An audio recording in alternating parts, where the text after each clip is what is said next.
Ассаламу алейкум, витаю вас, друзья. Сегодня 4 ноября 2024 года, 16 часов 11 минут по Берлину, 17 часов 11 минут по городу Джохару. Друзья, я вас всех приветствую. Стрим наш вещает на канале в YouTube Reality и на канале в TikTok Аслан Арцуев. Всех приветствую, все, кто находится во временно оккупированной Чеченской Республике Ичкерия, либо в фашистской России, не пишите комментариев, не ставьте лайков, ну и так далее. Все остальные, пожалуйста, присоединяйтесь. Наш канал снова подвергается какой-то непонятной атаке. Пытаются опять нам мешать, но, несмотря на это, мы вновь и вновь продолжаем наш бой, как говорится. Сегодняшний свой стрим я назвал «Преемник Путина Кадыров. Тайные договоренности Кремля». Давайте об этом и многом другом поговорим. Позавчера, во время стрима с Аядом Идиговым, сопредседателем Президиума правительства Чеченской Республики Ичкерия, человеком, который стоял у истоков нашего государства, ближайшего соратника Джохара Дудаева, он позавчера выдал такую интересную мысль. Он сказал, что, вероятно, на место Путина может прийти Кадыров. И такой Сталин 2.0 получится. И тогда, и сейчас, конечно же, всем управляет КГБ СССР, ФСБ. И давайте об этом многом другом поговорим. Потому что очень интересно получается. Аяд очень информированный человек и очень опытный человек. И раз он говорит такие вещи, то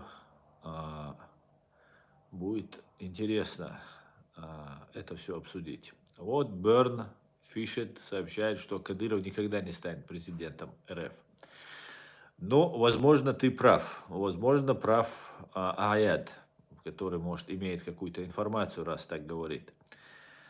Плюс он очень хорошо, я привык ему доверять, потому что он очень хорошо умеет анализировать информацию, и очень удобно, знаете, когда человек за вас принимает решение, и это решение всегда правильное. Поэтому в этом смысле, конечно, каждый может ошибаться, и он не утверждает, но вероятность такая все-таки есть, и давайте об этом поговорим. Вот смотри, Берн, ты говоришь, что он никогда не станет президентом РФ, но на каком основании ты говоришь? Потому что он чеченец, грузин стал лидером страны. Почему не станет чеченец?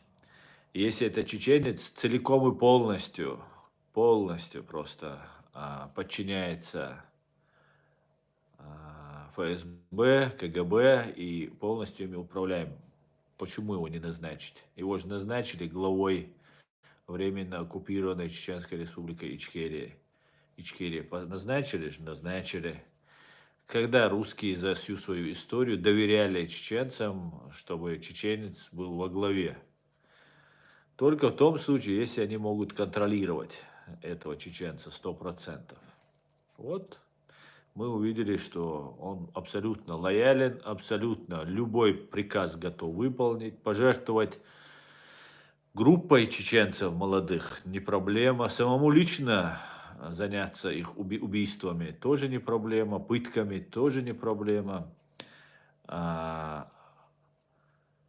Весь народ положить, чтобы примирить два братских русских и украинских народа, тоже не проблема.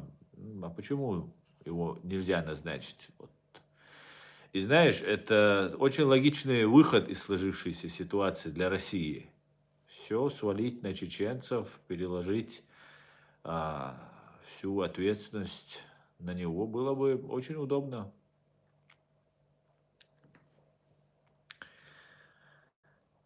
Ну, что ты скажешь, Берн? А ну-ка, что скажешь? Так, я был в гостях в Чечне, мне очень понравилось. И люди там очень добрые и отзывчивые. Да, Алексей, именно так и есть. Люди у нас добрые и отзывчивые. Это правда. Нет, он просто не имеет дипломатические переговоры, не умеет вести дипломатические переговоры. Но он не умеет, да, согласен. Но если, например, его поднатаскать и давать ему правильную установку, то ездит в Саудовскую Аравию, встречается с ними. Сейчас Россия очень сейчас сильные реверансы делает в сторону арабского мира, мусульманского так называемого мира. Очень большие друзья у них и в Сирии, и в арабских других странах, и не в арабских странах, там каких-нибудь. И Рамзан ездит, общается, договаривается, как умеет, так сказать, чисто человеческие общения. Он хитер, ну, опыт имеет. Я думаю, как у Кадырова опыта управления мало людей, и даже в самой фашистской России такое количество лет и такие пикантные, очень важные для Кремля вещи. Не знаю. Давайте подумаем. Ассаламу алейкум, Аслан, эфир беркетухул. Ва алейкум ассалам, камас, дейрейс хул амин. Дальта берки вверх, вамерлили, что Оман поедхулил куна. Вы сами где живете территориально? Я живу в Германии, Алексей. Я живу в прекрасной стране немцев.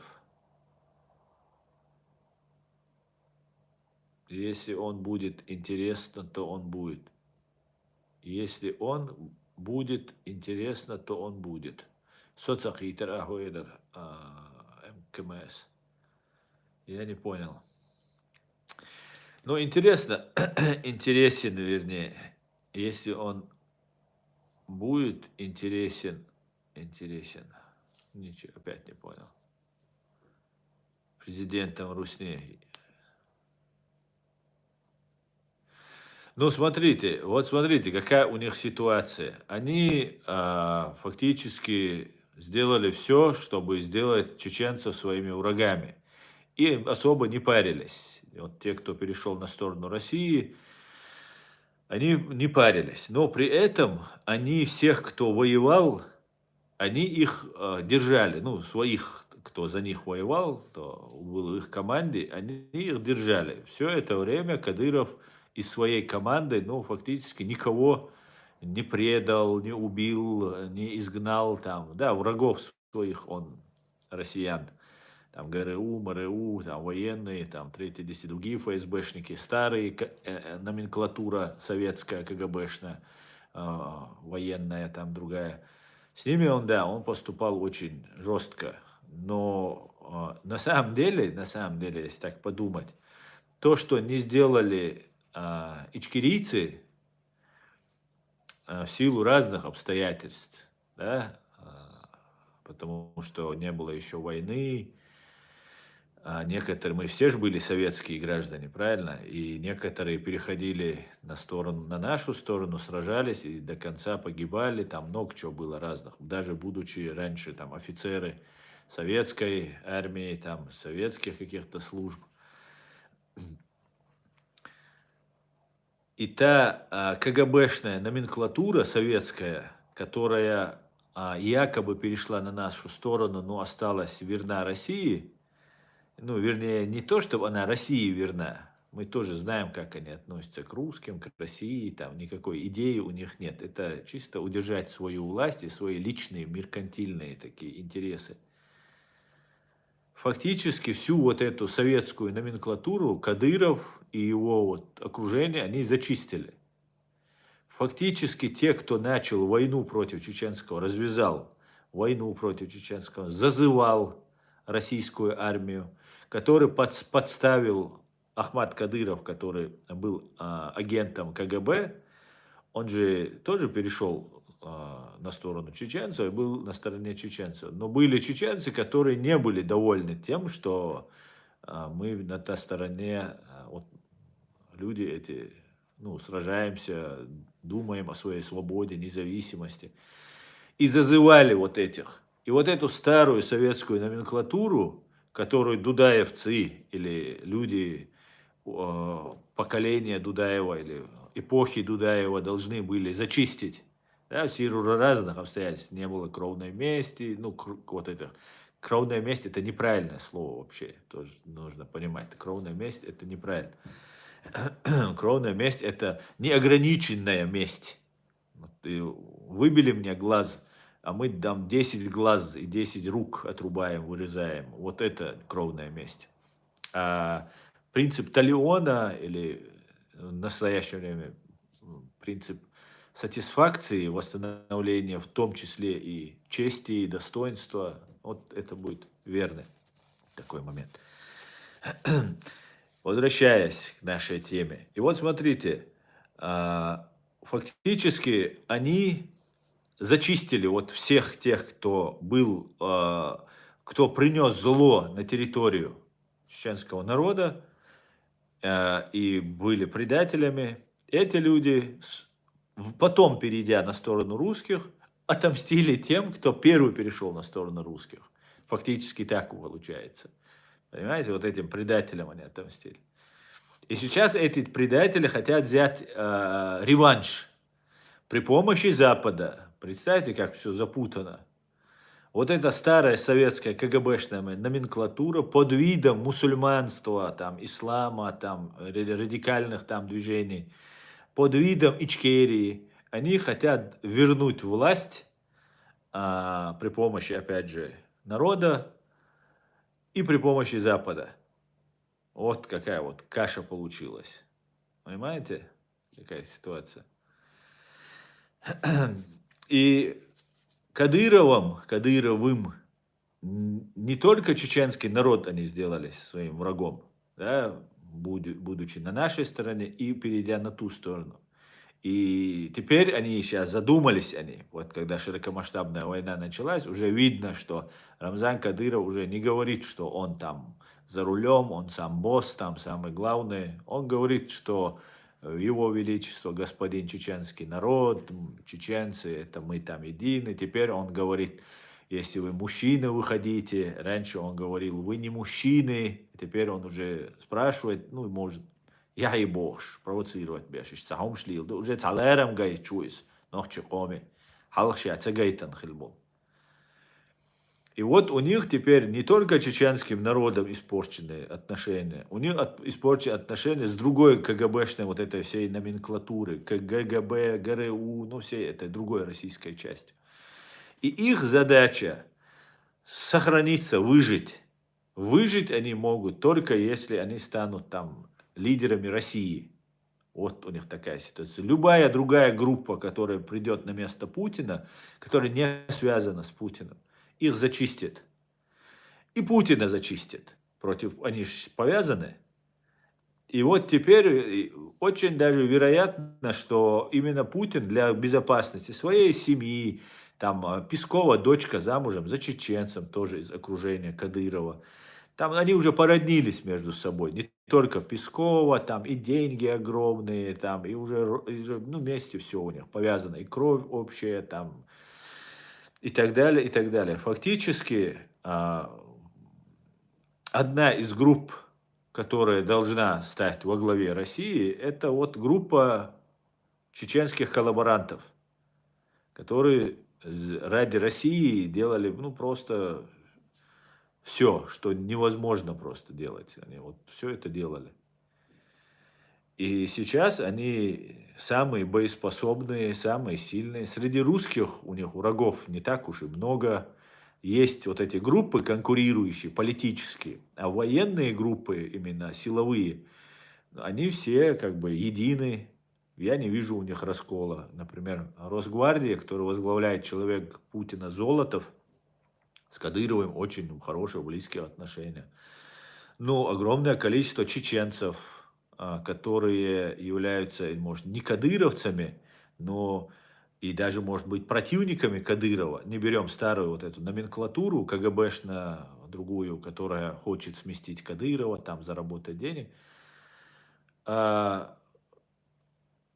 КГБшная или военная какая-нибудь там элита России, состоящая из чеченцев, их ведь огромное количество, Сурков, Аслаханов, кто там еще? Ну, там огромное количество и так далее, и так далее. Эти люди, в принципе, ну, Аслаханов может быть, нет, Алханов, да, был такой. Он может быть и враг, а Аслаханов, он умер уже, Аслаханов, но у него есть там племянники, там так, своя система. Короче говоря, очень даже вероятно, что следующим президентом России может стать Рамзан Ахматович, да. М, Очень интересно могут развиваться события. И это на самом деле, это их единственный такой, есть подумать, верный шаг для них. Путин может 100% доверять Кадырову, он ему доверяет, потому что Кадырову уже ну, отступать некуда. Да, и верности, и своей лояльности Кадыров его никогда не подводил, никогда, мы это знаем, и даже если они перешли на сторону России, они в этом смысле лояльность, верность свою поддерживают. М, Интересно, конечно. Давайте поговорим об этом, друзья. Давайте в споре, как говорится, рождается истина. Вы можете зайти в ТикТок, попросить слово, я вас как говорится, подниму, и можете, давайте обсудим это и многое другое. Шенлу аглил док оцреск дел келюэльцен. Амин, амин.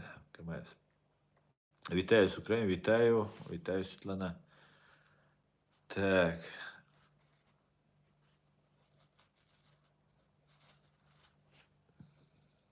Интересно, конечно.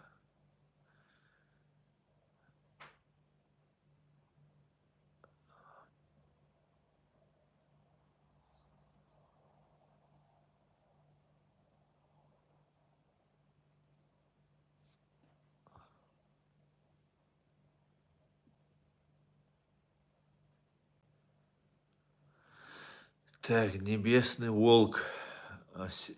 Что ты говоришь, небесный волк? Я тебя не понял.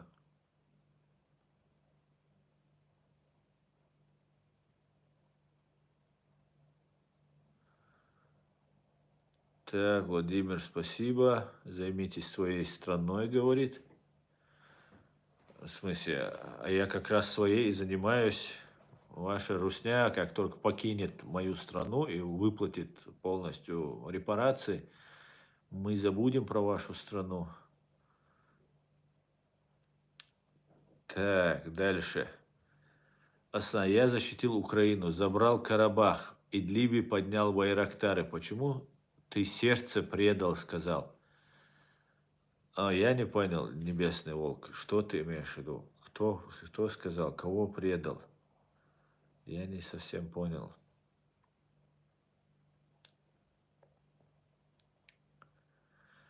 Так, шалом с Израиля, шалом, Владимир, шалом. Галстук будешь жевать? Ну, я же специально без галстука. Давай я это пожую. А? Можно? Вы так говорите, Александр, вы так галстук будете жевать, там, это, ну, Саакашвили, да, вы вспоминаете, что там боялся, там, третий, десятый. Вы так говорите, как будто вы там самые смелые, или ваш президент самый смелый, там, вообще такой, без страха и упрека, там, без, ну, какие-то супер солдаты. Вы самые большие трусы. Ваш Путин из бункера не вылазит. О чем ты говоришь? Какой галстук, какой... Не вам смеяться над Саакашвили или над кем-то, кто испугался. Точно не вам, я вам скажу. Вітаю з України, было привітання, Баванятка, живе Беларусь, привітання. Как думаешь, кто в итоге будет преемником Путина? Вот, Али, об этом и хотелось бы обсудить. Смотрите, мне кажется, на России будет два сценария, которые мы видим. Да, и будет ставка, на которую будет делать КГБ, и предлагать Западу, чтобы эта фигура была проходная. Помните, как избирали Путина? Премьер-министр Великобритании Тони Блэр прилетел в Санкт-Петербург. Уже взрывы домов произошли. Путин взорвал свои же дома с Патрушевым. Все нормально. президент, рейтинг растет, чеченцев убивают, все отлично, и прилетает друг Владимира Тони Блэр. Они встречаются в Санкт-Петербурге, там в опере где-то, там развлекаются, там все такое. Ну и, короче говоря, британский премьер дает добро стать Путину во главе Российской Федерации. Якобы Запад не против такой фигуры. Соответственно, и сейчас выдвигается такая же фигура. Здесь на Западе мы знаем, мы уже давно об этом говорим, на Западе из КГБшников военные пока еще особо не светятся, хотя тоже, я думаю, переходят на сторону света. Но по большей части ФСБшники, полковники, подполковники, генералы в очереди просто выстраиваются для того, чтобы спасти себя, обезопасить от предстоящих изменений. И они выдвигают свои кандидатуры. Одна из этих кандидатур является Навальный там. Другие это Ходорковские, вот эти группы. Есть еще кое-какие там телодвижения каких-то идут. Потом идут разные там Пономарёвы там и так далее. И вот эти все группы, они пытаются быть принимаемыми, быть договороспособными с Западом, убрать санкции, там, 3-10. А у Путина, внутри России, есть другой план. Это уйти под Китай, сохранить все капиталы. Я тут недавно читал или смотрел ролик, и там показывали, как дети богатых миллиардеров русских, там вот этих всех богачей, КГБшников, там других, третьих, о происхождении капитала пишут наследство. А если вы будете дворянин, и вы получите наследство, все это законные деньги, все эти миллиарды вывозите, вкладывайте в Запад, становитесь здесь успешными там бизнесменами и так далее, и на пожизненно вы все обеспечены. Вот такой вот план у них. Они это грабили, убивали не для того, чтобы сейчас у них все это отобрали. И одна из защит, как мы поняли, это уход под Китай. Они это делают, создаются БРИКСы, многие говорят, что это туфта полная и так далее, что я тоже отчасти согласен, конечно, но сам факт создания и попытки что-то делать, это не останется бесследно. Хотя, может быть, того эффекта, который русские ожидают, не будет. Но сам факт, если Путин состарился, нужен новый сильный руководитель, который будет контролировать, то лучшей кандидатуры, чем Рамзан Кадыров, у Путина нет. Ну, кого столько лет проверенные, начиная от отца, убийства отца, заканчивая сыном. Путин дал ему отомстить за отца, за убийцу своего отца. Вот этих всех, вот этих разных там Байсарова, Ямадаевых, я считаю. Поэтому Рамзан Кадыров убивал героев России и все такое. И никто не мог ему это помешать сделать. Поэтому вот эти вещи очень интересные. Но если будет Рамзан Кадыров, то это совсем все поменяет, я вам скажу. Все поменяет. Очень интересные разворачиваются события.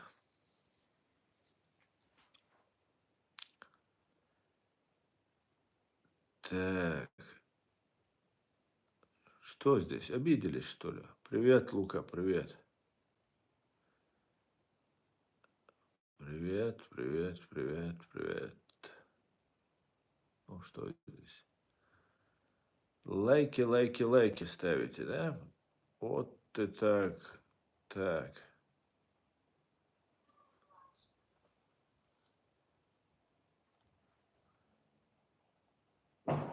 Мир поделят до 2033 года на 2 лагеря. Ну, фактически, Алекс, это может быть и не до 1933 года. Фактически мы уже находимся в этом процессе. Двухполярный мир уже он заявлен. Если это будет противостояние западного мира и Китая, и его сателлитов, его там подельников, то это будет, ну, настоящий такой свет, тьма, белое, черное, добро, зло. Это будет, я максимум взял. Ну, может, конечно, 30 да, время 10 лет или 5 лет или 20 лет. Для истории это вообще секунды, мгновения. А это может затянуться, как вы говорите, и на 8 лет, на 10 лет, на 9 лет. Может быть, быстро все развернется, все события. Будем наблюдать. Будем наблюдать.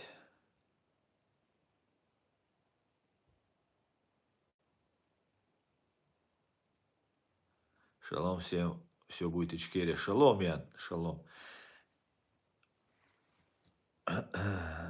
Так. Раша будет под Китаем. Не вся, Алекс, не вся. Раша может быть... Ну, вот смотрите, задача Путина, давайте исходить не из того, что там Западу интересно, Украине интересно, там Ичкерии. Что интересно Путину, России что интересно?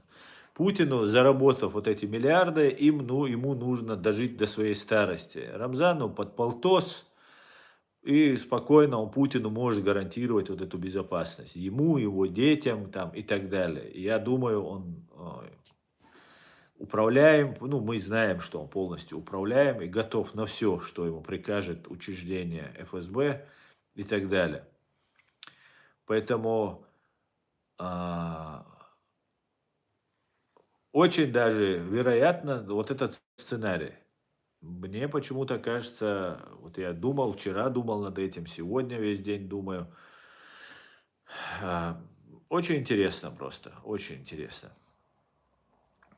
Как все это будет развиваться, куда все это придет. Если Россия погружается в гражданскую войну, то какие-то силы должны быть противостоять. Кадыровским силам, Ахмат, и там туда и русские ходят, там все разные у них есть. Этой силе и Вагнер, остатки Вагнера они объединили. Все это подчиняется Путину. Все это подчиняется администрации президента, Золотову, Кадырову. Ну, Кадыров всего лишь инструмент, исполнитель. Но факт таков, что никому больше доверять. Вот смотрите, Путин выдвигает людей, абсолютно малоизвестных и, на первый взгляд, которые могут показаться мало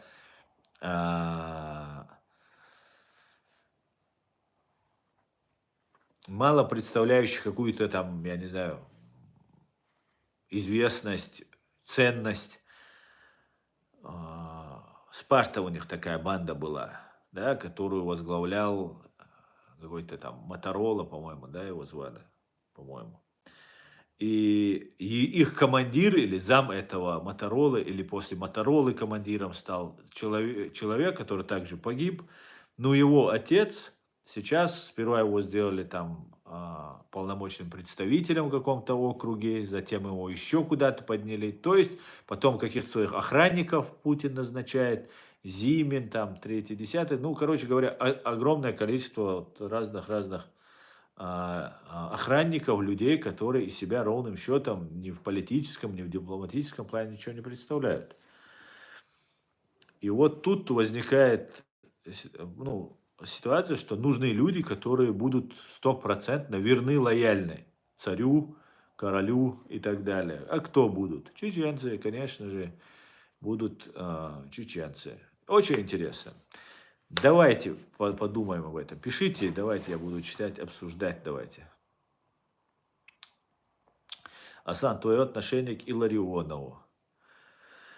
Ну, к Андрею Николаевичу Илларионову у меня ну, никакого особого отношения нет. Человек очень умный, грамотный, дружит с Табахом. Это единственное его плюс в моих глазах, что он дружит с Табахом. Человек, который работал на Путина, доверенный человек Путина, собирается побороться за власть, я так понимаю, в России. Ну вот как-то так я это вижу.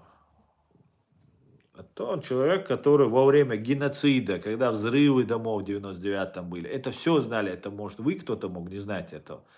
А тот, кто был рядом с Путиным, или тот, кто касалось, кого это касалась эта тема, мы все знали, что взрывы были, это дело ФСБ, дело Путина.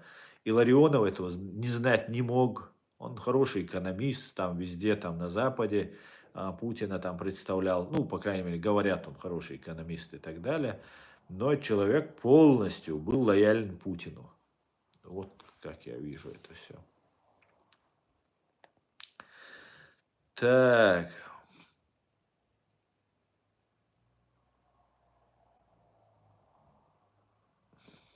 как думаешь, что итоговый преемником будет? Слава Ичкерии, Ичкерии и Украина вместе.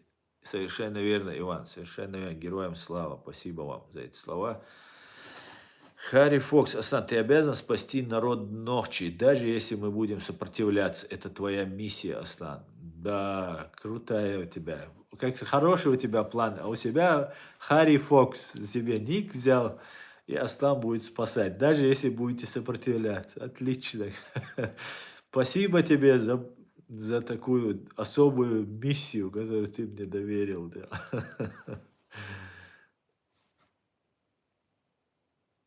Так, Асан наш президент. Нет, я не этот. Тебе не кажется, что Путин агент китайских спецслужб? Вообще-то Путин, он сам на китайца похож. Вам вы не вы видели такие фотографии, фотоколлажи, которые делаются? Он такой, особенно когда боток закачает, такой он. А так, ну, когда, знаете, на таком уровне, когда как на уровне Путина находишься 25 лет, ну, что значит агент? Что значит агент?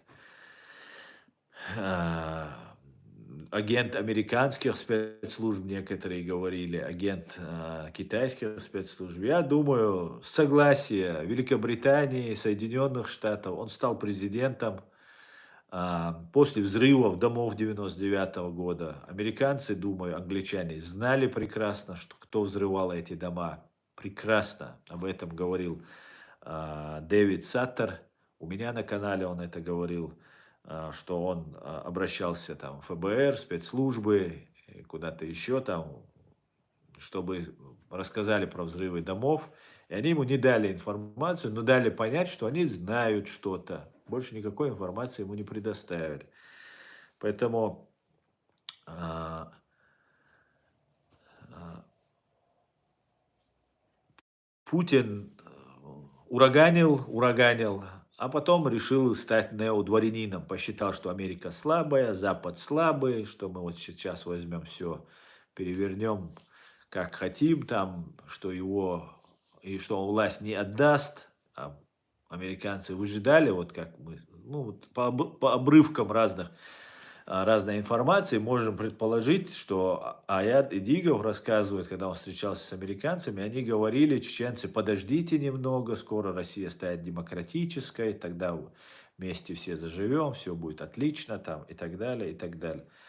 И мы можем исходить из того, что была надежда, что Путин уйдет от власти, по демократическим путем передаст другому человеку, вся система его рухнет, создастся новая демократическая система там, и так далее. И когда-нибудь Россия станет цивилизованной страной, где каждые 4 года президент меняется, или максимум 8 лет, и приходит новый президент с новой командой, новыми людьми и так далее. Всего этого Путин решил, видимо, избежать и демократической страну не делать. И вот сейчас он уходит под Китай. Я не думаю, что он изначально там был каким-то агентом Китая, там, 3-10. Но когда он передал земли еще в 2000 каком-то году, 10-м, 5-м, 4-м году он передал там, несколько территорий там,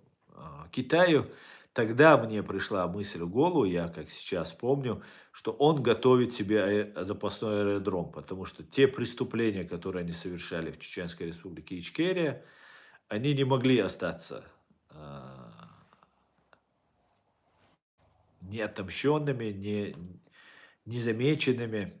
И сейчас вот приходит время расплачиваться за эти, и это будет обязательно это будет, без сомнения. Все, кто воевал против чеченского народа, совершал военные преступления, они все будут нести ответственность однозначно, стопроцентно.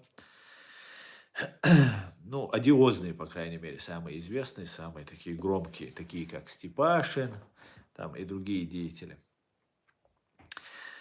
И вот мне кажется, он тогда просто начал себе запасной аэродром создавать, отдавать земли Китаю, договариваться с Китаем, и бесплатно или практически за бесценок отдавать газ, нефть, строить трубопроводы. Ну вот, как-то так.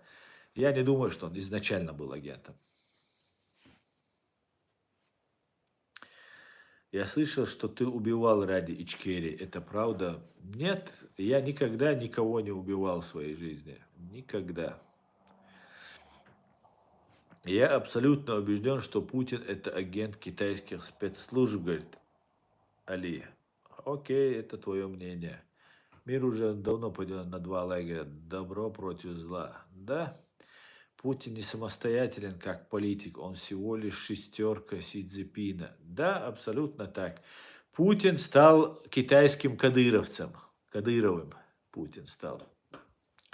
Ассалам алейкум, Аслан. А если действительно Рамзан станет президентом России, он же еще лучше будет убивать чеченцев? Абдаем. Вполне возможно, он вообще истребит весь чеченский народ. Если ему такую команду, такую задачу поставит Россия, ФСБ, его родное учреждение, он всех истребит до единого. Я думаю, это даже не обсуждается. И будет очень даже удобно для России руками Кадырова, руками так называемого чеченца, уничтожить всех чеченцев и сказать, ну вот видите, мы же не виноваты, мы вот сделали президентом чеченца, он взял всех чеченцев, убил. Очень даже, кстати, удобно будет. Очень, кстати. Это, кстати говоря, это любимый такой метод КГБ, ФСБ. Смотрите, я, например, сейчас налаживаю мосты между евреями и чеченцами, между Израилем и Ичкерией. И вы даже не представляете, многие там на меня там разные вещи говорят, но вы даже не представляете, насколько это России, ФСБ это мешает. Вы даже не представляете, как им это сильно. И я даже допускаю той мысли, что они могут убить меня и подставить евреев, чтобы вот на корню задавить мои вот эти начинания, если, например, даже если они меня грохнут, не руками евреев, например, это будет им очень удобно. Ну, очень плохо им будет, потому что из меня можно будет сделать знамя и говорить, смотрите, вот настоящий чеченец хотел дружбы с евреями, и евреи могут это подхватить, и чеченцы это уже подхватывают. И это уже как бы может стать таким, а это станет обязательно таким объединяющим фактором. И нам это необходимо для обоих народов. Это выгодно и нужно, и жизненно важно. Потому что мы в этом суровом мире не выживем, если мы не будем объединяться тех, кого этот мир называет злом и пытается их уничтожить. Не по раздельности как-то кто-то выживает, а все вместе мы должны выживать. Но вот будет удобно, если это... Смотрите, скажут, вот он с евреем руку тянул, он с ними хотел договариваться, там, поддерживал Израиль, все такое, а его же евреи убили. Какой-нибудь там российский еврей, например, окажется это, допустим. Поэтому это очень их манере, это их, они очень это любят. И нужно, чтобы чеченцы всегда были нерукопожатными, всегда врагами всех и вся, ну, как и евреи, в принципе. Поэтому такой сценарий не исключен, я тебе скажу. Если Кадыров становится президентом России, это не значит, что нам что-то хорошо. Ни в коем случае. Нам может быть даже хуже, чем когда-либо было. Поэтому мы констатируем, что мы не говорим, что он для чеченцев. Был бы он для чеченцев хорош, он бы чеченцев спасал бы. 84 тысячи чеченцев и 100 тысяч мобилизационный резерв, он бы их не собирался бы отправить на войну. чтобы помирить два братских народа, которые плюются от слова «братья», но почему-то Кадыров по требованию Путина, ФСБ решил за счет чеченцев примирить. Поэтому он не для чеченцев. Давайте дальше. Скажите, если Кадыров станет президентом, что будет в Чечне? Мухаммад, я не знаю, что будет. Это просто мы сейчас обсуждаем, что будет, предполагаем. Может быть, как здесь вот пишет Абдаем, нас всех уничтожат. Руками чеченца уничтожить чеченца очень даже удобно. Может быть, как Грузия при Сталине, мы чуть-чуть расцветем. Может быть, народу даст какую-то поблажку. Не будет всех истреблять. Да? Может, это ФСБ не нужно будет всех нас истреблять. Не знаю. Ведь очень удобный инструмент ведь сейчас, смотрите. Что не говори, как бы там пропаганда что не говорила, а мы должны пытаться всегда быть объективными, чтобы не уйти в пропаганде той или иной в каком-то неправильном направлении. В Курской области украинская власть не сообщала, что она дальше не идет, что вот мы захватываем Суджу и все, и дальше мы не идем. Говорили и про Курчатовскую атомную электростанцию, про Курск говорили, что мы дальше пойдем, другие вещи говорить. Неофициально, но слухи такие забрасывались. И поэтому мы не знаем, какие цели Украины в Курской области. Мы так их до конца и не узнали. Российская пропаганда в лице Аптела Удинова и там Институт изучения войны английский, да, или американский, по-моему, они говорят, что Ахмад, которыми руководит Аптел Аудинов, фактически остановили там 20-тысячную или 12-тысячную украинскую группировку. И там идут бои там и так далее, и так далее. Вся сила, вся поддержка, вся возможность сегодня фактически русскую землю защищают ахматовцы. Там не все, далеко не все чеченцы, но командиры чеченцы и чеченцы там тоже есть. Россияне чеченской национальности. И нужно понимать, что у этих людей, ну, в принципе, перед Россией, если брать за Россию, они сделали то, что ни один русский не делает. Да, но русские, конечно, тоже гибнут в огромном количестве за какие-то непонятные идеи, но и эти тоже и сражаются, и какие-то результаты показывают, там еще что-то делают. Чечня является эпицентром подготовки вот этих террористических, одна из террористических баз находится во временно оккупированной Чеченской республике Ичкерия. Поэтому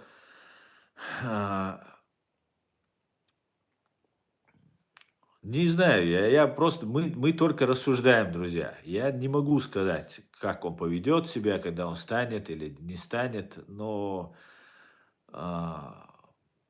пока мы не можем сказать. Все зависит от решения ФСБ. Как ФСБшники решат, там, какому-нибудь там старому там козлу ГБшному придет в голову, уничтожит весь чеченский народ. Все, этот процесс запустится. Просто напоследок давайте сделает это Кадыров. Если не придет им в голову, если там придет им идея, Кадыров исполнит все, что им скажет. Если придет в голову использовать чеченцев и не пускать их всех в расход, то их не будут, вот этот сценарий не будет. Поэтому как-то так, друзья.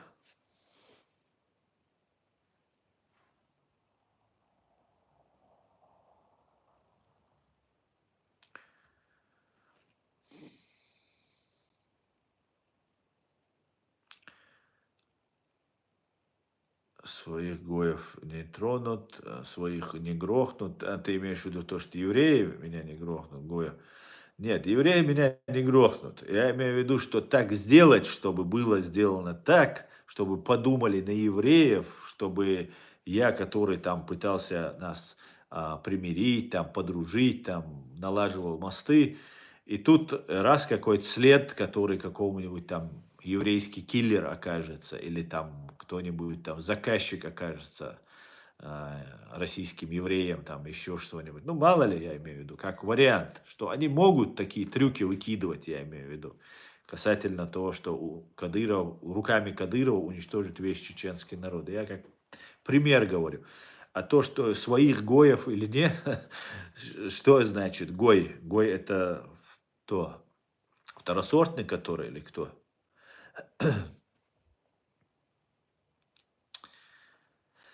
Уважение тебе, ты говоришь правду.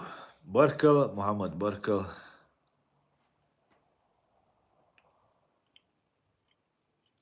Люди, почему вы не комментируете, пишет Хэри Фокс.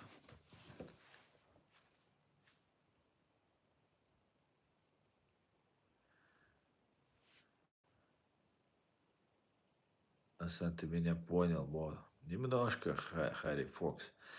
Аслан, твои комментарии по поводу событий в Чечении, нападениями, поджоги, атаки Рус. Харри Фокс, это уже не Рус, а это имени Путина. Раньше это Русский университет спецназа назывался, теперь это Русский университет спецназа имени Путина называется. Я не знаю, что это было. Может быть, провокация, может быть, сами это сделали. Может быть, украинцы напали. Я так и не понял. Я сам задавался этими вопросами, выносил эти вопросы на обсуждение публично. Особо комментариев с разъяснениями я пока не услышал. Не знаю. Я знаю, что он организован РУС в 2013 году. Вот эта база террористическая уже официально, они заявили об этом. Они создали эту базу. В 2017 году он был переименован, вот в этот Русский институт спецназа, в РУС. А в 2024 году, в феврале, 20 февраля этого года, в Ичкерию прилетал Медведев, и после этого Рамзан Кадыров переименовал вот это название в Путина. Русский университет спецназа имени Владимира Путина. И через 8 месяцев, как его переименовали в РУС, хотя война уже 10 лет идет широкомасштабно, уже к тому моменту, в феврале 24 года, уже 2 года идет. И понятно, что из этой базы отправляются в Украину люди, и вот этот институт спецназа Путин переименовывается вот именно в Путина. Для чего? Чтобы его атаковали? Чтобы нападение на Путина произошло? Для чего? И приехал Медведев. Медведев стопроцентно путинский человек, полностью управляемый его человек. Соответственно, это команда Путина была, я так полагаю, да, что переименовать. Это была администрация президента, лично Путина. Идея, раз ее Медведев привез. Значит, они переименовали для Путина. И вот попадают в нее, и все начинают. И тоже какое-то странное попадание, какая-то как будто разлившаяся жидкость, горит крыша, как будто с дрона сбросили какую-то там бутылку с зажигательной смесью. Ну вот, все, что произошло. Все. После этого Кадыров объявил, что там никого не было, никто не пострадал. Потом он сказал, что погибли украинские военнопленные, которые могли там быть. Это уже военное преступление. Потом он сказал, никого не брать в плен, расстреливать. Это военное преступление. А затем он отменил этот приказ свой, сказал, ладно, в плен берите, не расстреливайте. И на этом, как говорится, спасибо. Потому что, ну, так откровенно и своих солдат подставлять, их ведь тоже будут расстреливать. И, короче, ну, только может клинический идиот поступить. В принципе, он этот приказ отменил. Поэтому не знаю, что там с этим институтом спецназа, или как он у них-то называется. Ну, вот как-то так, друзья. Так, где у нас здесь ваш комментарий?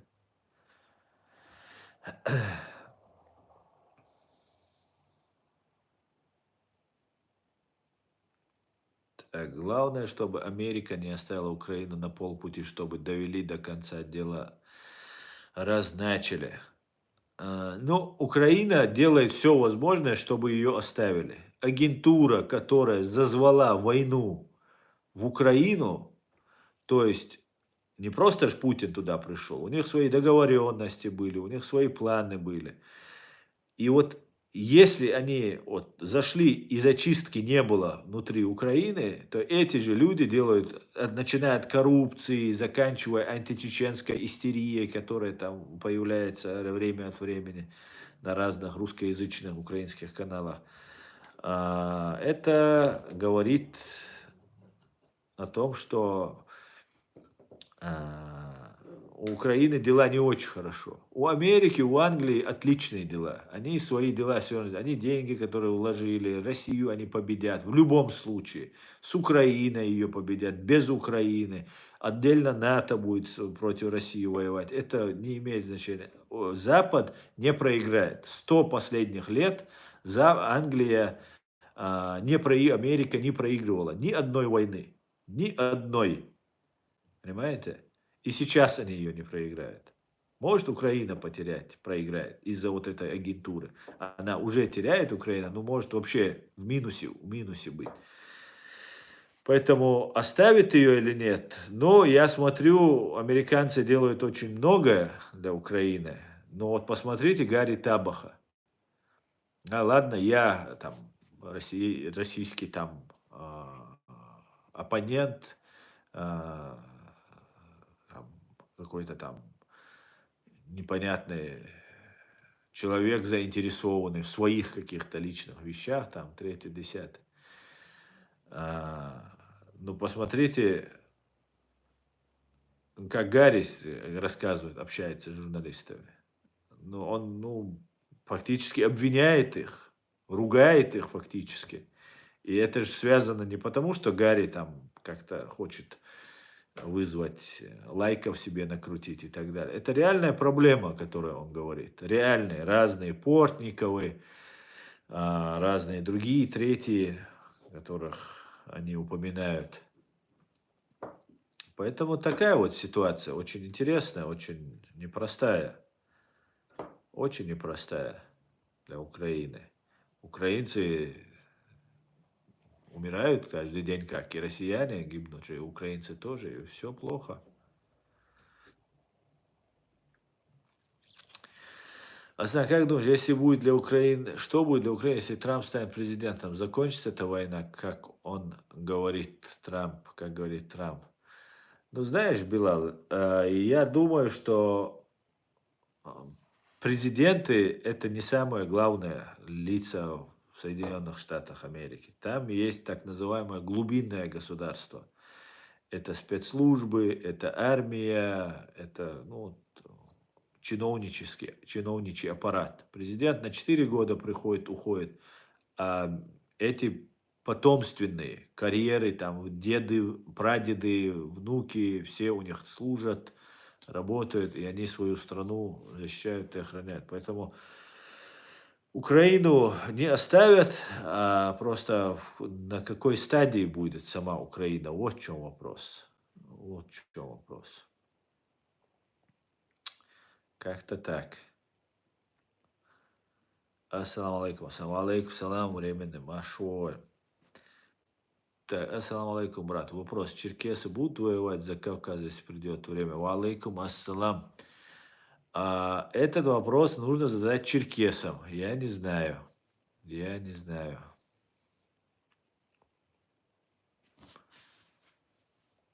Так, вполне возможно покушение на тебя, но надеюсь, ты учитываешь эту вероятность и предпринимаешь меры безопасности, говорит Харри Фокс. Нельзя вас грохнуть, вы нам нужны, говорит Бабанетка. Вам-то да, а вот нужен ли я вот русским, вот вопрос, понимаешь, вот о чем. Какой Кадыров президент, его никогда не поставят на такую должность. Путин сам доживает свой срок 100%. Ну, возможно, Путин не завтра это сделает, но он может сделать и завтра. Это же какой будет удар? Представьте, если кто-то говорит, что а, Путин побоится нанести ядерный удар, там, третье, десятое, а кто скажет, что Кадыров побоится нанести ядерный удар? Ну, я, например, думаю, что он легче, чем Путин сделает это все дело, да.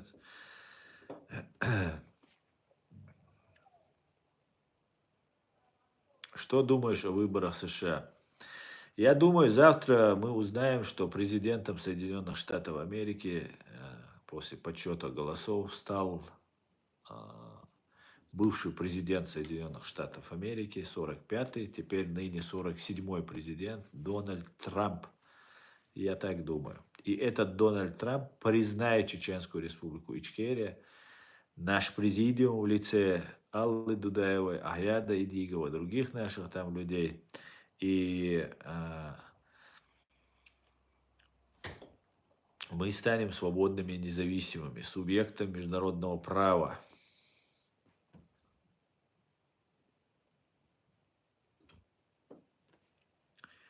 Валейкум салам, Питер Воль, валейкум салам.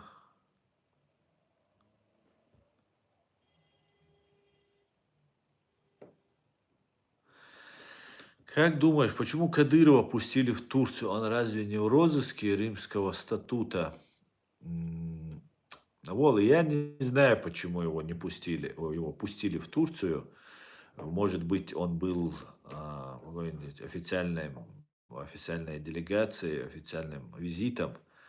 А то, что Турция ведет вот эту двойную игру, постоянно там заигрывает, там что-то мутит с Россией, это мы видим давно. Ну да, вот такой вот тут он, Эрдоган, вот такая там в Турции власть. Всегда она такой была, всегда. И мы, чеченцы, должны запомнить раз и навсегда. Турция всегда вероломно поступала по отношению к чеченцам. Не турецкий народ, который хорошо к чеченцам относится, и мы к турецкому народу хорошо, а турецкая власть всю свою историю договаривалась за нашей спиной с Россией, и вместе с Россией нас истребляла, извлекая свою выгоду, делая такую хорошую мину, что они якобы братья-мусульмане, они за нас, там, третье, десятое, готовы помочь. Фактически всегда выходила в плюсе Россия, когда Турция нам помогала. И сейчас есть разные там деятели, которые, Кавказ-центр, абсолютно античеченский канал, это турецкий канал, русскоязычный турецкий канал, специализирующийся, я даже думаю, не просто турецкий, а русско-турецкий канал, специализирующийся на чеченской теме, абсолютно античеченский, абсолютно, 100% это античеченский канал. Всю пропаганду, которую они делают, всегда нам, чеченцы, обходилась боком, кровью, тяжелыми последствиями.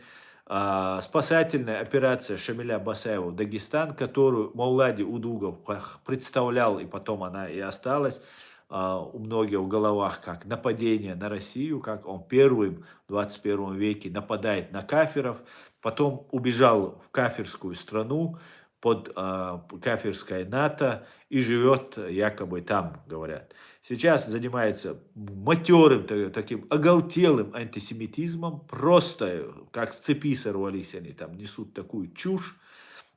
И многие чеченцы, которые еще со времен наших президентов, которые доверяли, я читал всегда этот ресурс, эти люди, и Турции это удобно, Турция свою агентуру задействует, чеченоговорящую агентуру, которая даже против России, их задействуют, чтобы они занимались антисемитизмом, но сами турецкие власти, они не антисемиты, они говорят защиту Палестины, там, ну как положено, Англия говорит, Турция говорит, там, 3-10, а по факту у Турции такая зависть, наверное, к Израилю, как, знаете, любимая жена, нелюбимая жена, там, с Западом хочет, с Европой хочет заигрывать. У Израиля это получается, Евросоюзом у Израиля отличные отношения, что не скажешь про Турцию. И вот Турция всячески сама ничего не делает на евреев, но вот эту свою агентуру, Кавказ-центр, некоторые чеченцы это делают, уже пропаганду им заложили, они думают, это их мысли, выдают вот эти антисемитские вещи, что является большущим позором быть в одном окопе с русскими против евреев. Это большой позор для любого чеченца. Большой позор. Евреи нам ничего не сделали. Ни ислам не говорит. Если ислам говорит, покажите мне, где в Коране евреев нужно там, задвигать или убивать, или преследовать, или еще что-то с ними делать. Это ложь. Ложь также, что у Израиля, у евреев не должна быть своя страна. Это ложь, русская пропаганда вместе с арабами. Потому что им так хочется, арабам и русским. А нам зачем это хочется? Вот такие вот вещи здесь происходят из Турции.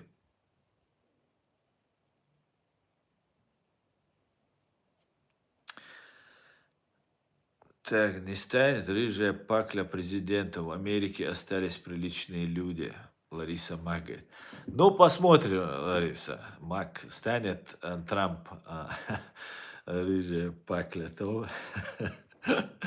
Нет, Трамп мне нравится. Я уважаю Трампа. На самом деле, этот человек, я его так глубоко не смотрел, я чисто доверял мнению Гарри Табаху. При всем при этом я пытался не лезть в американскую политику и как бы всегда относился очень хорошо ко всему, потому что я с большим уважением отношусь и к президенту Байдену, и к его госсекретарю Блинкину. Отличнейший человек, просто великолепный просто дипломат Энтони Блинкен. Также был Помпео у Трампа, отличнейший дипломат, просто горжусь вот этим человеком, Помпео, Майком Помпео. И вот эти вещи я пытался постоянно избегать. После покушения, после разных других обстоятельств, которые произошли, я принял решение аккуратно, не обижая особо демократов, хотя это, наверное, их будет обижать все равно, но поддержать для своих зрителей, для себя, потому что все спрашивают об этом, принял решение в большой надежде на то, что именно Дональд Трамп будет тем президентом, который признает Чеченскую республику Ичкерия. С большим таким запасом, так, фору я ему даю. Пусть попробует, только не признает. Я ему 4 года даю, чтобы он признал нас дело. На 99% Трамп станет президентом. Я тоже так думаю. Я думаю, Владимир, вы правы. Я думаю. Знаете, был сон такой, и Трамп стал президентом. Вот вы, может, не поверите некоторым вещам, а вот я верю, и снам верю, и разным таким вещам. Этим и живу, в принципе.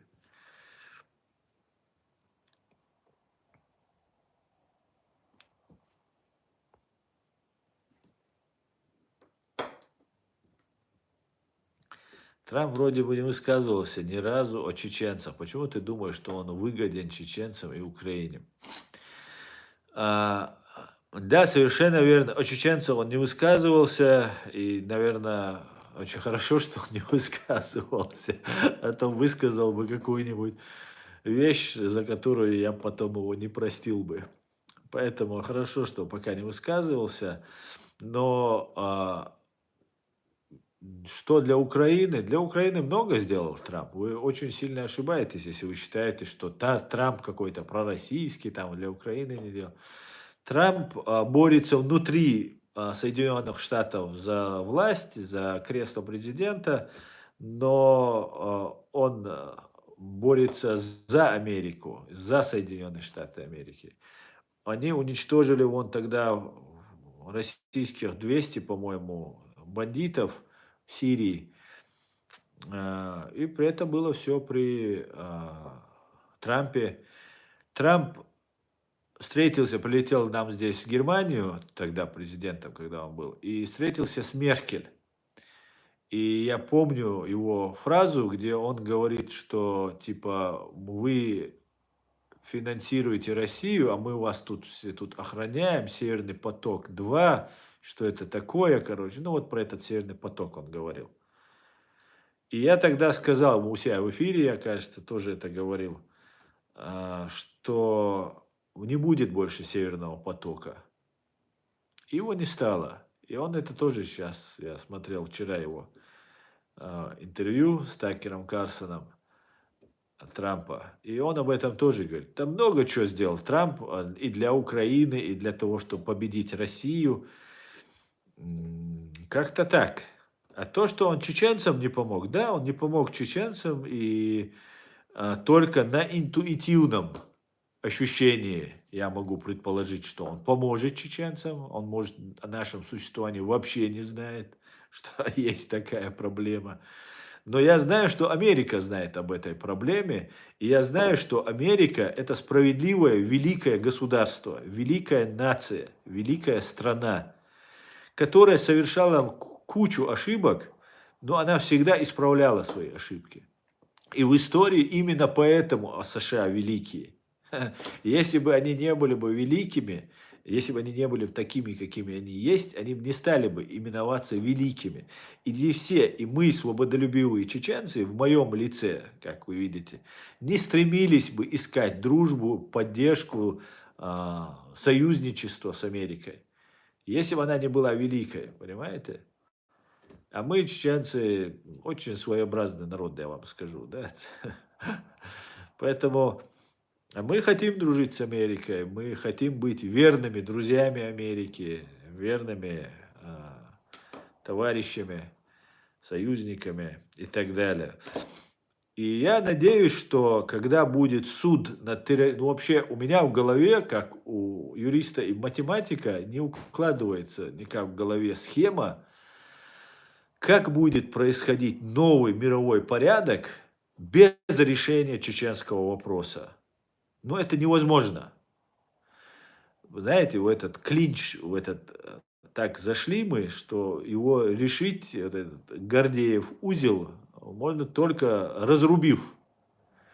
А разрубить его можно будет только решив вопрос с чеченским народом. Понимаете? Дело в том, что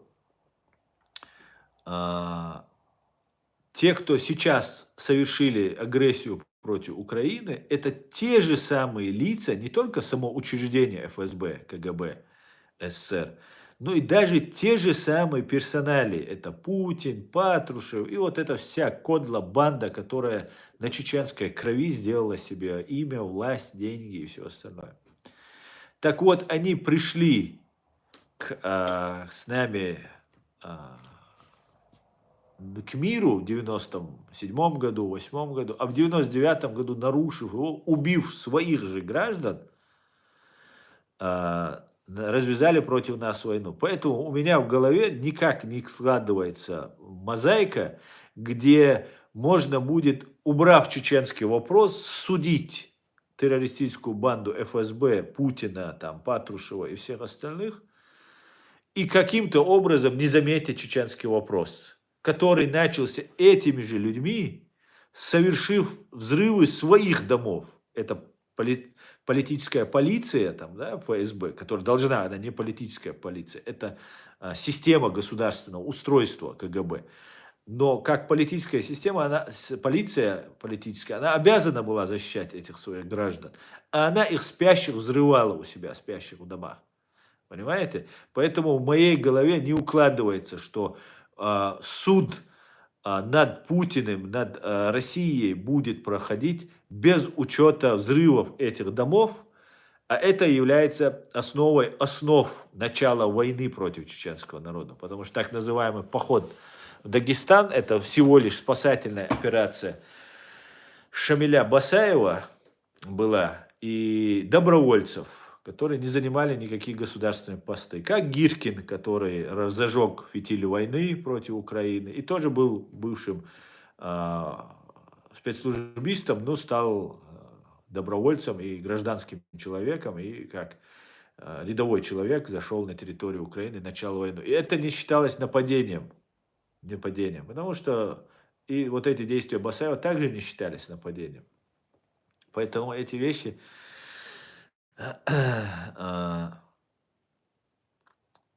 надо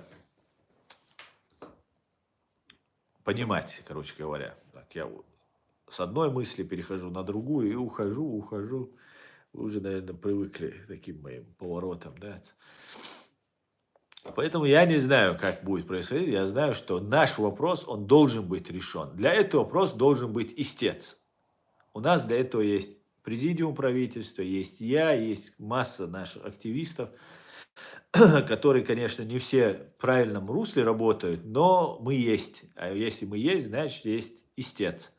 Мы требуем справедливости, мы требуем восстановления закона в отношении чеченского народа, мы требуем наших прав. Мы хотим, чтобы нас не убивали, чтобы нас не обзывали террористами, чтобы нам дали на своей земле, многотысячелетней нашей земле, строить, созидать и развиваться. Вот все, что мы требуем.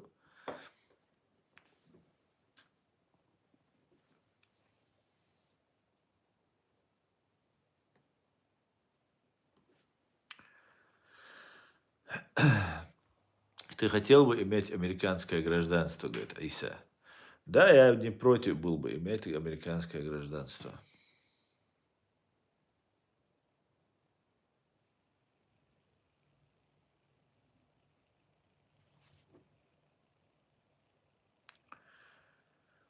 Салам всем, салам, Рахат, салам. Вот, говорят, мне пишут, Трамп полностью поддерживает Россию, Путина и сионизм, говорит. Как он может поддерживать Россию, Путина и сионизм? Это Россия, Путин и сионизм – это разные вещи. Россия против сионизма, против Израиля, против евреев. Вы такую чушь иногда несете просто, чтобы сказать. Сейчас, завтра изберут Трампа президентом, он через несколько месяцев конкретно вступит в должность, все отлично, он будет гасить русню. И вы все, кто мне сейчас пишет, что я топлю за Трампа, потому что он за Путина и за Россию, без стыда и совести дальше начнете мне нести другую уже пургу, рассказывать, что я топлю там еще по какой-то причине. Вот такие вы тролли. Ты это сделал, ты то сделал, ты там не говори за нас, говорит, вас нету, понимаешь, вас нету. Где вы есть? Покажите мне. Ник какой-то в интернете. Я не знаю ник. Есть на русских работают ники. Все антисемиты в одном окопе с русскими сидят. Чтобы вы понимали. С турками и с русскими. Мы не будем сидеть в одном окопе с русскими и турками. Понимаете? Все, кто служит Турции, служите Турции. Служите Турции. Не нужно нам ваше вот это турецкое влияние.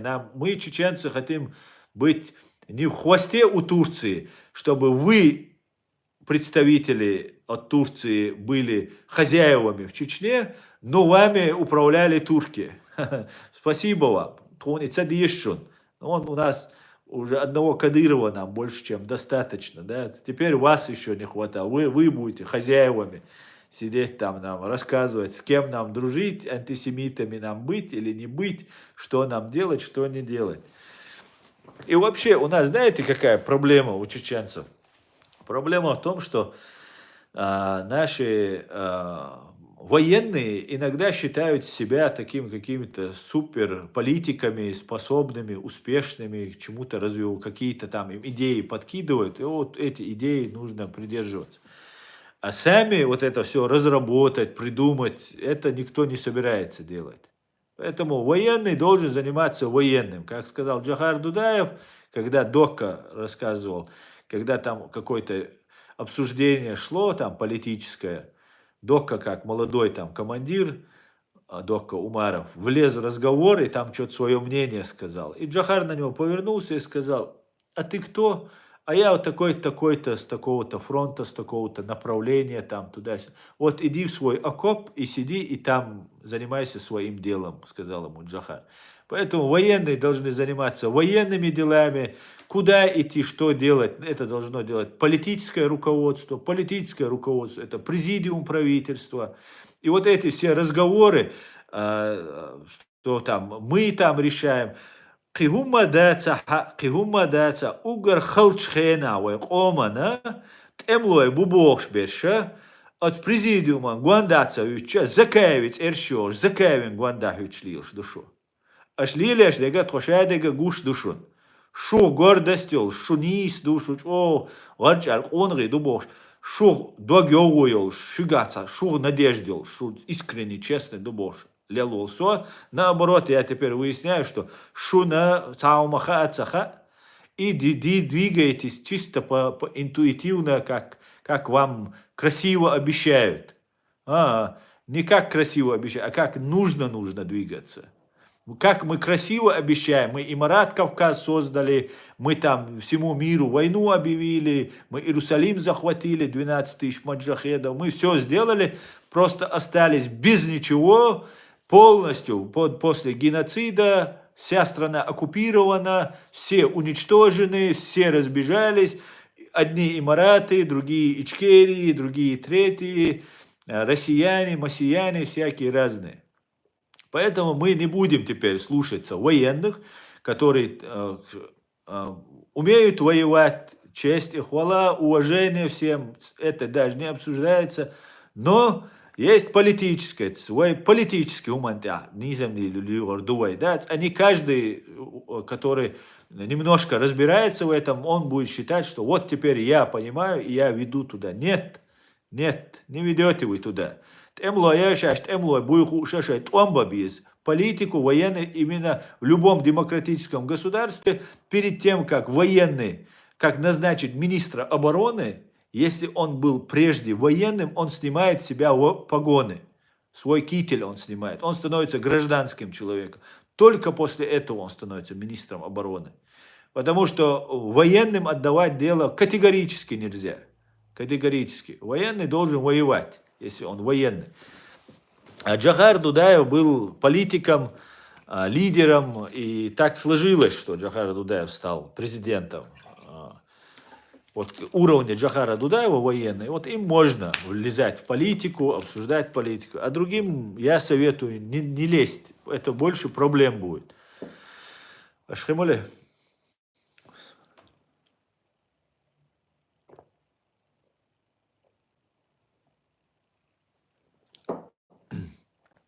Как-то так, да.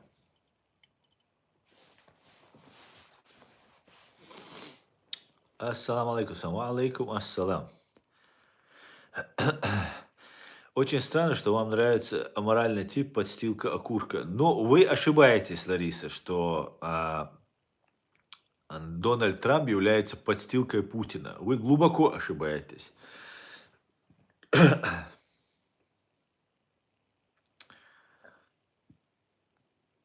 Валейк салам, Рояль, валейк салам.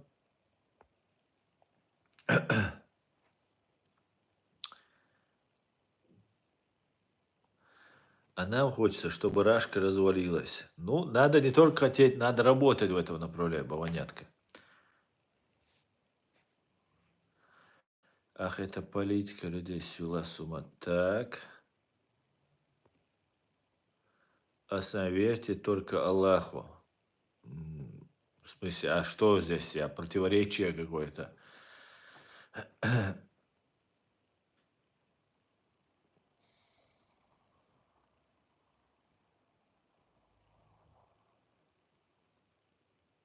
Мы чеченцы и американцы братья, да? Отличная новость про Молдову. Вперед, Санду. Да, кстати говоря, поздравляю Молдову с избранием Санду, снова президентом. Отлично, поздравляю всех, друзья. Так, салам. Всем салам. Проблема в том, что все считают себя умнее всех, точно как и ты. Ну, я не считаю себя умнее всех. Я же неоднократно даже в этом стриме говорил, вот есть Аяд Эдигов, умнейший человек. Там еще есть люди, умнейшие люди. Поэтому я себя не считаю умнее. Я считаю, что я знаю кое-что, что кое-кто не знает. Это я знаю. А что я умнее всех, я не считаю. Санду и чеченцы тоже брать. Так, когда начнется, по твоему мнению, Асан? Что именно начнется, Вол? Что начнется?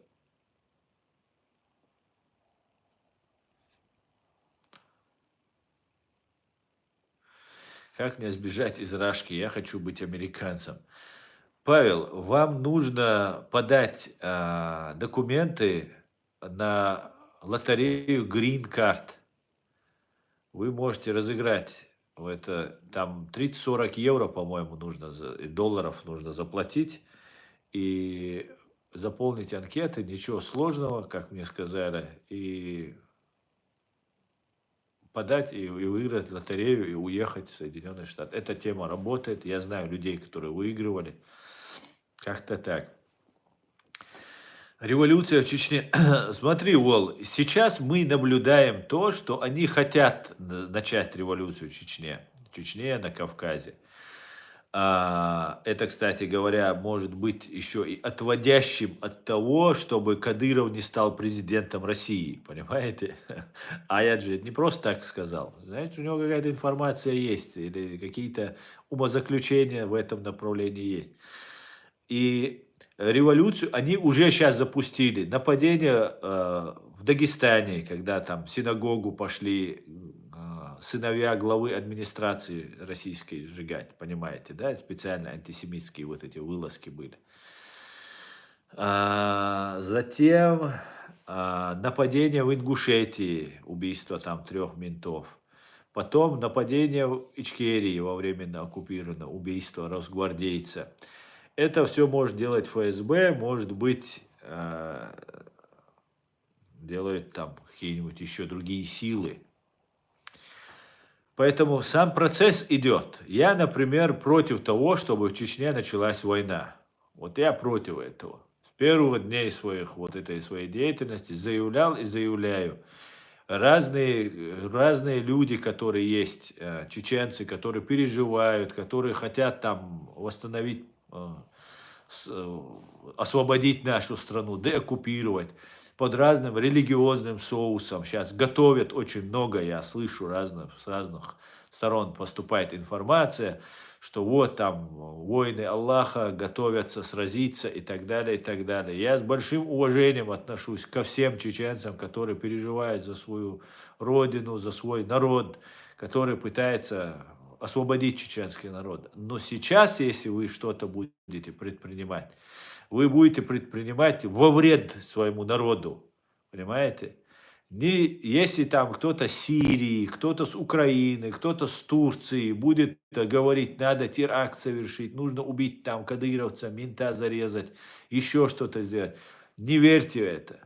Я за эти годы, то, что сижу вот здесь перед вами, ни разу не дал повода усомниться в том, что я не на стороне нашего народа, что я где-то делаю это себе что-то в пользу, а не своему народу. И всегда перед собой ставил всегда вопрос, это будет выгодно мне или моему народу. И если это выгодно больше мне, чем моему народу, я от этого отказывался.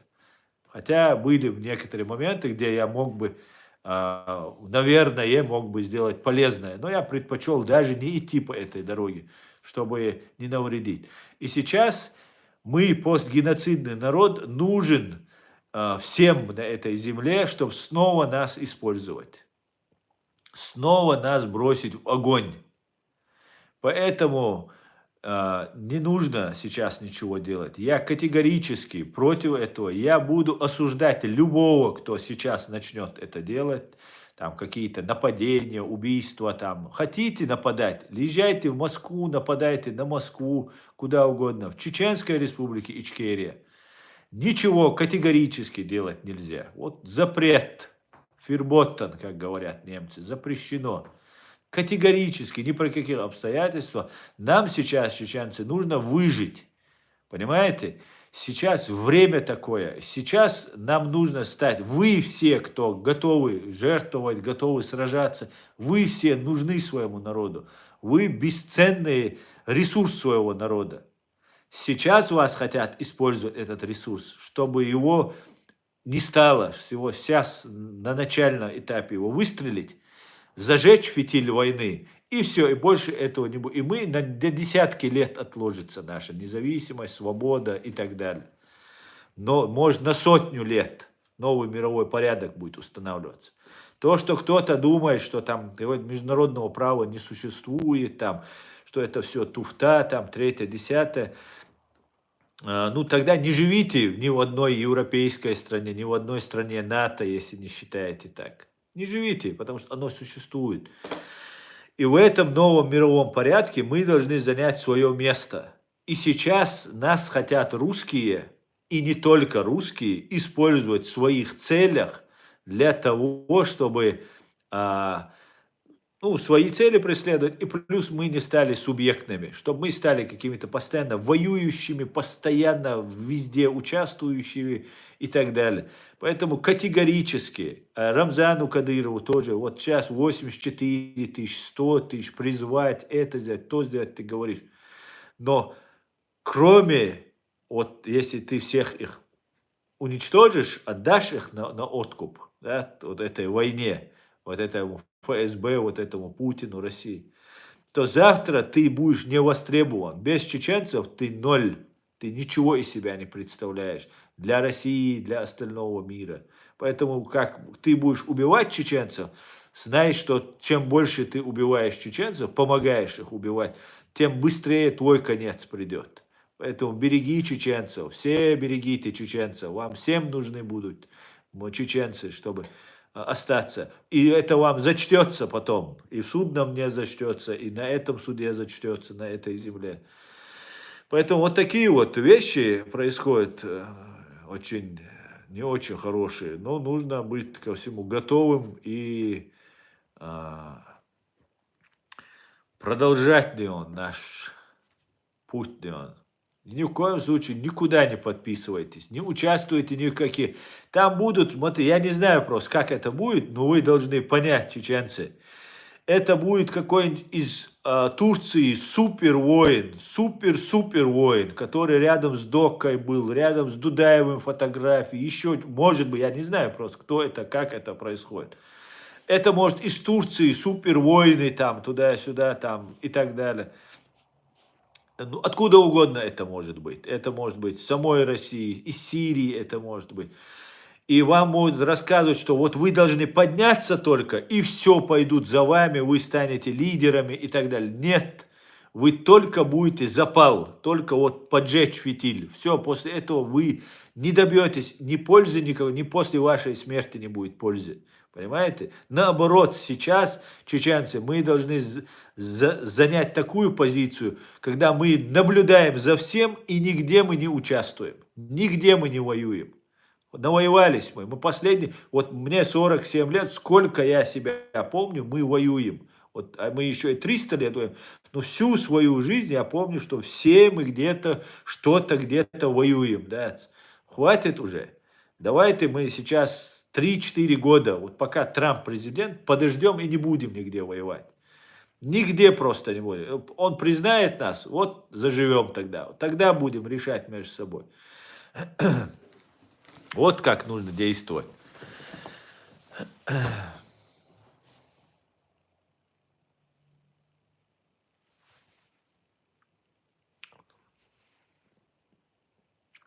Так.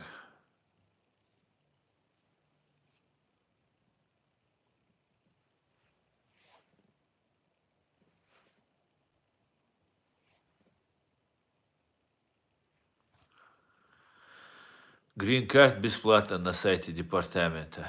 Да? Ну, я не знаю, просто, может, бесплатно. Я знаю, что это платно вроде делается.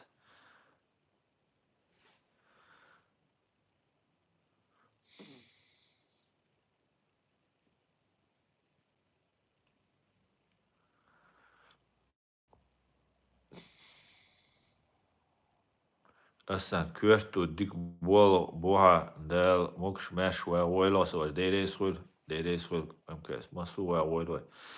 По мне, расстрел сотрудников на Кавказе – это дело рук ФСБ. Вполне возможно, Алаш. Ах, ситуация меняться не будет, если вот так сидеть. Почему не будет меняться? Вол, давай так. Смотри, вот мы сейчас, и, во-первых, я не говорю ничего не делать, сидеть. И как вы видите, я тоже не сижу, ничего не делая. По крайней мере, как минимум, я вас информирую. И сам я набираюсь и информации, и опыта, и наблюдения, и так далее. Это раз. Во-вторых, я говорю, только не воюем. Любой, кто сейчас будет воевать на нашей территории, в нашей стране, он делает нам минус. Понимаете? Это нам минус. Если мы хотим создать свое государство, мы должны сперва получить политическую поддержку. Сейчас это, да, уничтожать там режим, который установила Россия, Путина, там, третье, десятое, это святое дело и так далее. Но сейчас нам это, они и так между собой грызутся. Сейчас влезть и стать тем наконечником или фитилем, нам это невыгодно просто, понимаете? Когда мы весь мир просили, умоляли, пожалуйста, помогите нам, наши женщин, детей уничтожили. Весь мир с русскими дружил, договаривался. Украинские военные шли воевать на нашу землю, понимаете, за деньги, им платили деньги, и сейчас, наверное, какие-нибудь герои Украины, они, которые сейчас сражаются против этой империи, они приходили нас убивать. Вся Россия приходила, весь мир приходил, понимаете? И мы перенесли страшный геноцид. Весь мир 25 лет торговал, зарабатывал, с Россией хорошо себя чувствовал, а мы утопали в крови, мы отброшены в средневековье. Мы сейчас инструменты там, у России, у других, третьих пытаются нас везде использовать. Поэтому это я прямо на русском языке говорю, что это ни для кого не секрет, и мы должны сейчас понимать, сейчас нам категорически невыгодно. Там будут рассказывать, там, Махди, там, это судный день, Иисус Христос, еще там все они спускаются, чтобы начать, вот мы начали войну. Это также было в Сирии. Эти сказки я тоже слышал еще по войне Сирии и так далее. И сейчас нас точно так же хотят использовать. И нам сейчас нужно чуть-чуть выждать. Я же не говорю ничего не делать. Я говорю, что нужно делать. Информационно готовиться, финансово готовиться, набираться военного опыта. Ну, полностью политического опыта. Полностью нам нужно быть готовым. Но нам категорически сейчас ни в коем случае нельзя участвовать в этих нападениях, арестах. Хотите нападать, хотите воевать, не говорите, что вы чеченцы, не бейте в грудь, что вы чеченцы. Вы же как мусульмане там сражаться против, хотите, зла, империи зла, там все такое. Только не в Чечне. Идите в Москву, идите в другие города, Россия большая, хотите воевать. А временно оккупированную Ичкерию мы пока оставим. Вот такой вот будет план. Хорошо? Вот так мы должны действовать.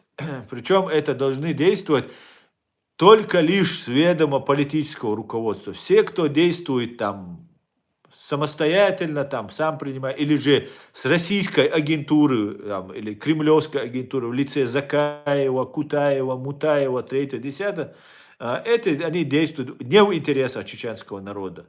Это в интересах Турции, России, там, кого угодно, Украины. Это не в интересах чеченского народа. Мы не видим, если вы обратили внимание, толпы со всего мира воевавших не видели за нас, когда мы воевали. Мы не видим, что все свои страны посылают свои армии помогать Украине. Мы этого тоже не видим. Мы тем более не видим, чтобы, например, Германия сказала, ну ладно, Украине сейчас тяжело, там война идет, нам нужно отвлечь половину войск России на Германию. И давайте начнем войну в ГДР, где-нибудь там в Дрездене, давайте или еще где-нибудь там возьмем, начнем воевать. Мы же этого не видим, поэтому на нашей земле войны не будет. И все, кто будет призывать к войне, являются пособниками Кремля. Кремля, Турции, кого угодно. Только не чеченскому. Это нам невыгодно. Я так это вижу. Я так это вижу. Это не значит, что мы должны отказываться от борьбы. Просто сейчас нас хотят втянуть в эту провокацию и использовать нас. И как вы видите, я это говорю не спрятавшись за ником, спрятав свое лицо. Я говорю, это уже не первый день, уже 5-й год, 6-й год сижу, вот все это разжевываю, разъясняю. Поэтому я считаю, что у меня есть на это право говорить и призываю категорически. И любой человек, я это ответственно прямо говорю, любой, кто будет сейчас там нападения, теракты, Я не назову их, это диверсии будут против русских оккупантов. Но делайте это в России, не делайте это в нашей стране. Во временно оккупированной Ичкерии категорически ничего нельзя делать. Все. Военные должны заниматься военным делом, и политики должны заниматься политикой. Салам маршал, дума сарга, делир салам маршал, Мухаммад, вига думашал.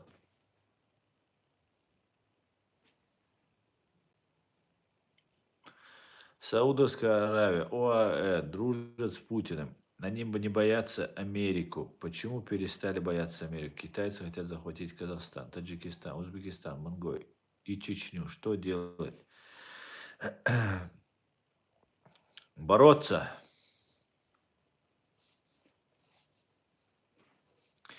Америка, Турция бросила Чечню. Как мы будем воевать?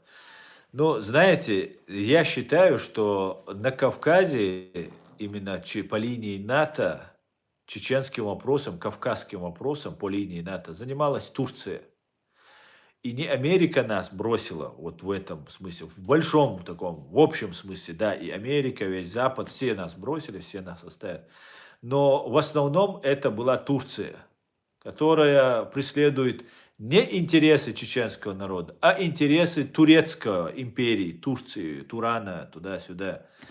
И она тем людям, кто служит Турции, кто с ней, кто ей помогает, она их детей, если они погибали, их детей там на учебу брали, в военные учреждения, себе элиту, как русские себе кадыровцев, так турки себе этих делают. Но дело в том, что если эти чеченцы не служат Турции, на них ноль эмоций. Даже если он работает против России, трудится, гибнет и так далее. Поэтому они делают себе элиту, Турция. Они себе создают людей, которые будут потом управлять нами в угоду Турции. Поэтому Америка, она так. Она там далеко где-то стоит.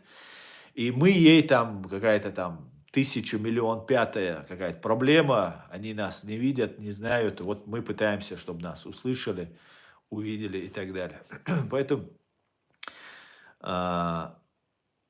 всему виной, я считаю, конечно же, вероломство Турции по отношению к чеченскому народу. Вот я считаю так.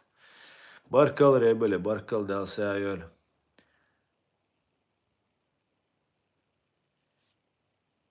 Ты думаешь, Хаттаба тоже специально прислали в Чечню?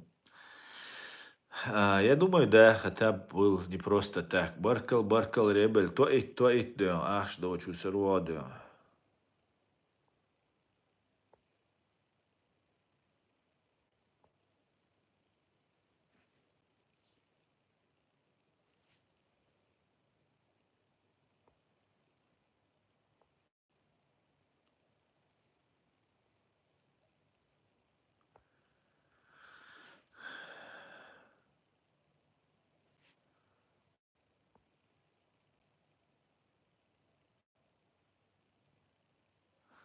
Если вы приедете в Москву, мы, братья-чеченцы, с вами пойдем арестовывать Собянина и Путина. Да, Павел, приезжайте, мы будем бороться. Мы чеченцы и вы, братья. Ясно. Асан, ты прав, без населения и никому не нужен. Да, Салам, совершенно верно. Массарна, брат. Далсадоль, Эбель.